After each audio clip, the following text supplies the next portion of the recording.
Lake Michigan can be very beautiful, but it can also be very dangerous. The ice coverage on the Great Lakes is climbing higher by the week, which has rescue workers on alert. Storm Team 8 meteorologist Ellen Baca went out on the ice with local rescue workers to see some of the biggest threats firsthand. And there's no question that the ice is expansive right now. In fact, if we look at how it compares to last year, it's much higher. This year, we're seeing at 84%. That's for the entirety of the Great Lakes. Compared to last year at this time, we were seeing at 67%. Now, this is how it breaks down lake by lake. Both years, you'll notice Erie, Huron, and Superior were quicker to ice over. But this year, Erie, Huron, and Superior are all close to 100% already iced over.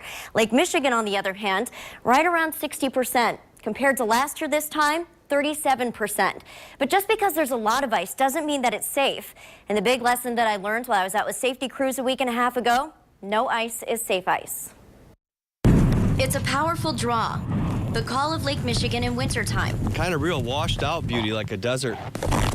Every year, people trudge through the snow to stand in the cold. I usually like to walk out on the pier when I come over. And breathe in the beauty. Kind of get hypnotized. This man drove in from Detroit just for the view. And while he's staying safe, I'm not going out on that pier. I like to, don't get me wrong. Not everyone does the same. As you can see, we got somebody all the way out there to the first lighthouse right now. Like this man, his feet on polished ice. Man, you could slip right off that baby. It's just covered with a sheet of ice. The edge is so steep that one slip can make the difference between fine and fatal. There's no way that you would be able to get out, period. Even if you're by the ladder, I don't think you could get out. The pier isn't the only problem. Pack ice holds a more subtle threat. That's where Lieutenant Clint Holt is taking his team to train. When we get out there, we want to be careful how close that we get to the ice shelf out here. Because these waves are eating on the back side of this thing. This ice shelf is severely undercut right now, severely.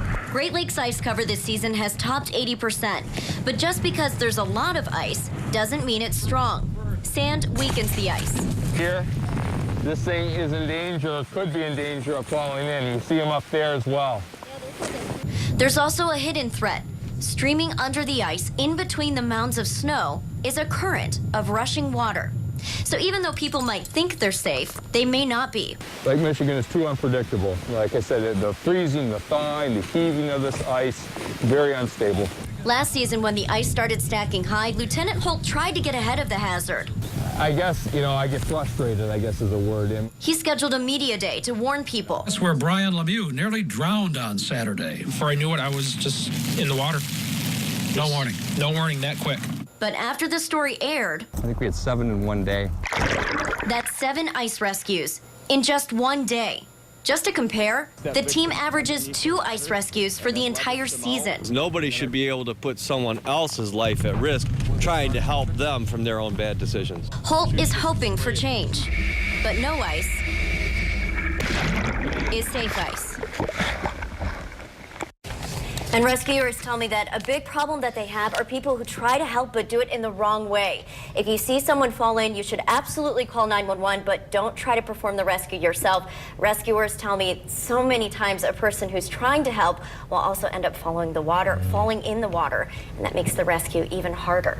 Of course. You can see, I mean, in that video, those crevasses that open up and all that, as you said, the water is still active underneath the ice shelf. It's misleading, that's for sure. It is because it's so thick, and you're thinking, oh, I'm just going to walk out on here, but underneath, in between. no. Yeah, Right. exactly. And you have to hope someone calls 911. Now, speaking of that, because there are so many different things that can stop someone from coming out of the water, my ice training didn't stop at just checking out the ice shelf. Actually, tonight at 11, I get into the frigid water myself and see firsthand what it's like to be a cold water victim, and I'll show you how to get yourself out alive, or at least the best tips to, and some of the biggest mistakes that people make when trying to do just that. It was an experience. Wow. Oh my gosh. That must have been so interesting. It was wow. interesting. How did you get your Look core at you. temperature up? That's what I was going to say. You'll find out tonight. It's so the cold. suit is everything. The suit is everything. Yeah. Oh, that's really cool. Okay. Ellen, thank you. Thanks, Ellen.